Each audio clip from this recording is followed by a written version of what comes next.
Salve, galerinha! Tudo certinho com vocês? Eu espero que sim. No vídeo de hoje eu vou abordar o tema energia e estequiometria. Isso mesmo, eu vou abordar os dois temas juntos. Por quê? A habilidade de você prever as consequências energéticas de uma reação química, ou seja, o quanto ela absorve de calor, o quanto ela libera de calor, e dependendo da quantidade de matéria que você tem, é algo muito importante dentro da química. Por isso, esse é o tema do vídeo de hoje. Mas para isso, eu vou colocar aqui um exemplozinho aqui para vocês. Se liga só no exemplo que eu preparei para vocês. Bom, e o exemplo que eu preparei para vocês é o seguinte, ó. Eu fiz um teste no laboratório e aí o que eu tenho como resultado? Olha, o motor gera 15,7 gramas de óxido nítrico gasoso durante um teste de laboratório. Então, neste teste com um determinado motor, foi liberado 15,7 gramas de óxido nítrico. Esse óxido nítrico, na verdade, é o NO. Quanto calor foi absorvido na produção desse NO? Então, eu tenho lá um motor. Esse motor, ele gerou o NO como produto.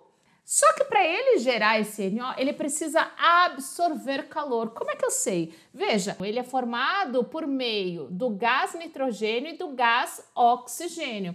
Veja que aqui, ó, eu tenho a entalpia padrão, lembrando que esse símbolo aqui, essa bolinha, é o símbolo de estado padrão. O que significa estado padrão? Significa que está a 25 graus e significa que está numa pressão de 1 atm. Como é que eu sei que absorve calor só de bater o olho nessa reação? Porque aqui, ó, eu tenho um valor positivo. Se eu tenho um valor positivo de ΔH ou de variação de entalpia, significa que eu tenho que absorção de energia, não é liberado, ele é absorvido. Então, para que essa reação ocorra, ela precisa absorver essa quantidade de energia. Agora, no caso do teste do laboratório, eu fui lá e verifiquei o quanto que foi formado de óxido nítrico. E foi formado 15,7 gramas desse óxido nítrico. Veja, como é que a gente pode fazer essa relação? A gente sabe que 15,7 gramas de NO foram formados. Agora veja, o que acontece? A gente precisa saber quantos mols de NO foram formados. Por que quantos mols de NO foram formados? Porque aqui eu sei que eu tenho uma absorção de 180,5 kJ a cada 2 mols de NO formado. Ó, veja, porque a reação gera um produto aqui de 2 mols de NO. Então tem que ficar bem esperto com isso, hein?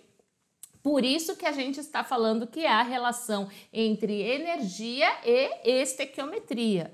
Eu preciso chegar aqui na quantidade em mols. Eu sei que foi gerado essa quantidade. Essa quantidade equivale aqui, ó, a quantos mols? É o que eu vou precisar achar aqui no final. Agora, qual a relação de massa e mol que a gente tem do óxido nítrico? Se a gente for procurar lá na tabela periódica, a gente sabe que o nitrogênio, ele tem uma massa de 14 gramas por mol. Já o oxigênio, ele tem uma massa de 16 gramas por mol. Se eu somar aqui, olha, o 14 do nitrogênio com 16 do oxigênio, eu vou ter uma quantidade em gramas de 30 gramas por mol. Então, veja, só tem que me sobrar mol. Se eu estou em grama e precisa sobrar apenas mol, eu preciso cortar essa quantidade em grama. Então, grama fica aqui embaixo para que eu consiga cortar. Bom, eu sei que a cada mol de NO eu tenho que 30 gramas, porque 30, 14 do nitrogênio mais 16 do oxigênio. Onde eu acho esse valor, professora? Na tabela periódica, tá?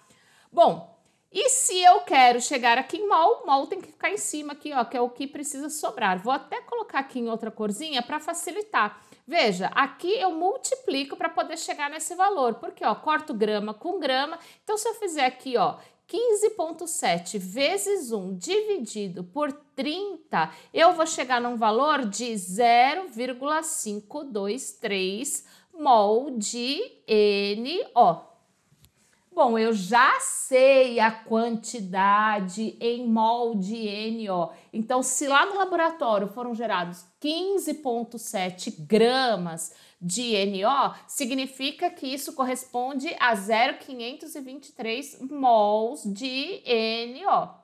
Bom, agora, como é que eu estou aí relacionando a energia com a estequiometria? Eu sei que aqui, ó, nesta reação, a cada 2 mols de NO que são formados, para que esses 2 mols sejam formados, significa que ele precisa absorver o nitrogênio e o oxigênio, né? O gás nitrogênio e o gás oxigênio precisa absorver 180,5 kJ. Então, ó, a cada 2 mols de NO formados, para que ele seja formado, significa que a reação, ou seja, o gás oxigênio e o gás nitrogênio precisa absorver 180,5 kJ de energia. Agora veja, quantos mols na verdade que foram formados? Se ao final do meu experimento vi que foram gerados 15,7 gramas de óxido nítrico, isso corresponde a 0,523 mols de NO. Isso corresponde a quanto de energia? Então, para que esse motor pudesse produzir 15,7 gramas de NO, na verdade, se eu fizer aqui, ó, conta, né? Se eu fizer aqui a regra de 3, então eu vou chegar aqui em um valor de 47,2 kJ. Essa é a quantidade absorvida de calor desse motor aqui para que ele produzisse 15,7 gramas de óxido nítrico. Gostou? Curtiu? Aprendeu? Então coloque nos comentários, dê o seu like, compartilhe com os amigos o vídeo para que eu possa ajudar outras pessoas também, porque esse é o objetivo do nosso canal. Até o próximo vídeo.